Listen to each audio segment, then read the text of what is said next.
Hi, I'm Kim Pettit. I have been coming to these conferences since 2006. My husband was Tom Pettit. He had choroideremia. He passed away in 2019, and I continue to want to support the mission. Plus the fact that everybody here to me is family, and I just feel a need because it is within his family that I should be able to inform and to see how I can help others around the way. So my husband was diagnosed at the age of 10. It was, as his mother explains, when he didn't see the picnic table that was right in the middle of the yard. And that was the first sign that it was at night that he couldn't see. And so they took him to, I think it was Iowa, where he was first diagnosed. And then he also had a brother 4 years younger that was also seen about the same time. And he also had choroideremia as well. We met at church. It might have been a social function, but that's where we met. He's someone I was attracted to right away. Couldn't understand why he didn't keep looking at me. Had no idea because he did not have a cane at the time. Did not know he was visually impaired at the time. And once I did find out more about it, it didn't matter because he was just amazing. So we dated for quite a while, and we got engaged in 2007, married in 2008, and had 11 wonderful years. We don't have any children. As I always explain, we were late bloomers. We didn't get married till we were in our 40s. So I've not been on the board.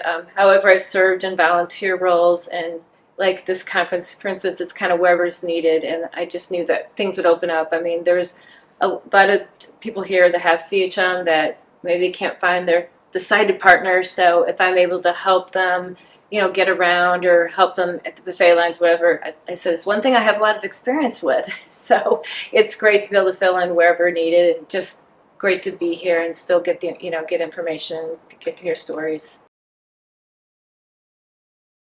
For new people that are coming from the conference the first time, I would say congratulations. It's a great first step.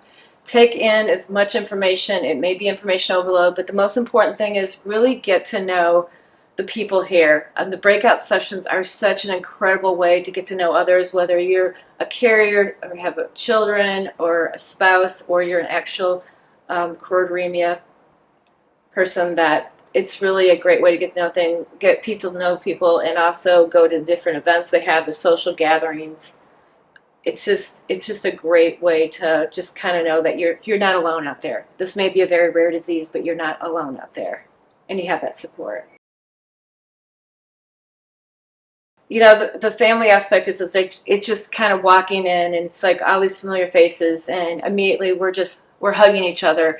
I mean, some of us were crying because of the loss, or crying because we're so happy, just to see one another and to see the different progressions that have been made in the research, or just in things we can share about our family, or how the kids are growing up. I mean, it's really neat. It's like some of these children you see, young, and then you see them later come to the conference, and it's just so encouraging to see them, and that they're going to be educated and find peers and people.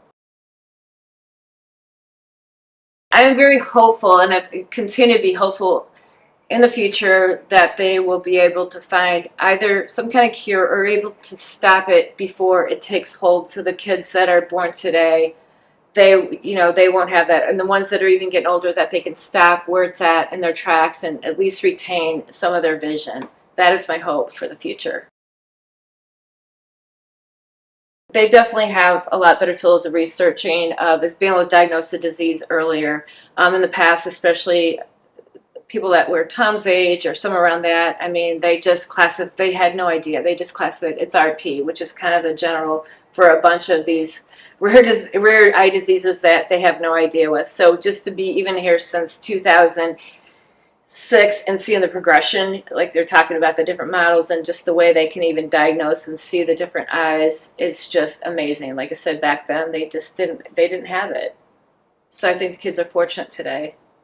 One of the things I've seen we're kind of talking a little bit at lunch about, that's been amazing, is the carriers. There hasn't been a lot of research on the carriers, and I have a mother-in-law and an aunt that are carriers, and they're starting to kind of get the full blown of the thing, and just knowing that stem cells is a way that can actually help them as well. But I'm glad that they're kind of opening up some of that research to go to the carriers as well as the affected CHMers. And I think that's, to me, that's been a good lead also with the ongoing research, that they have an explanation.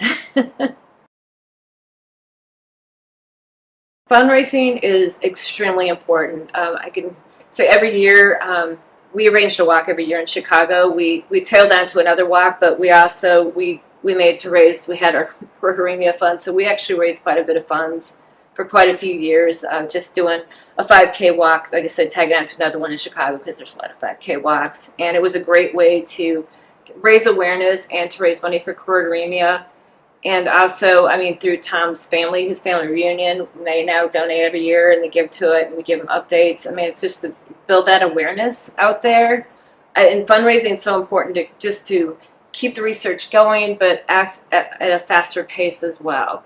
And I think we need to continue to look for ways and different creative ways to fundraise, especially now in the world of virtual media and how many people we know. And just, I think the more they know, the more that's a good place to donate.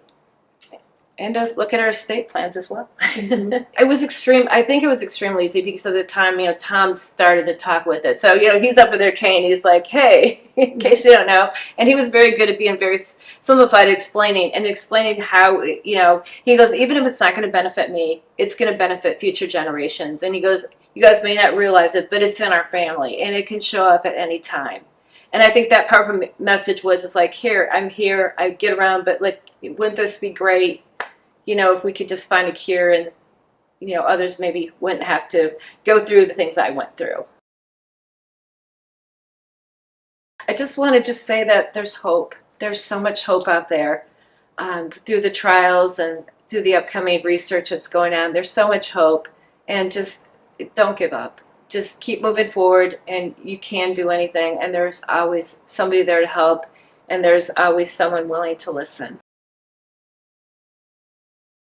Just a little bit about guide dogs. It's something that Tom wasn't open to when we first come to the conference. They've always talked about it, and finally kind of warmed up to the idea. We lived in the city of Chicago. I was always so afraid at him being out there alone at night because of people out there taking advantage of him or things happening. So I helped him put together an application for leader dog. We actually had a lot of fun. We did the bus and everything, got to follow him with a camera. I had the best time. And his application was accepted, and he actually went to leader dog it was 3 weeks of training, and it wasn't easy training for him, but I just commend him that he hung in there. The first dog they gave him, they had to return, so they got the second dog. He got Nora. She was a beautiful golden retriever.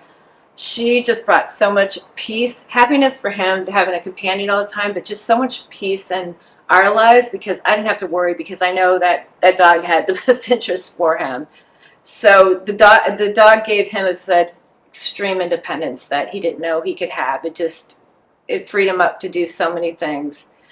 So I would say, if you're thinking about going to get a guide dog, please explore further, talk to others, there's so many great organizations out there, talk to them.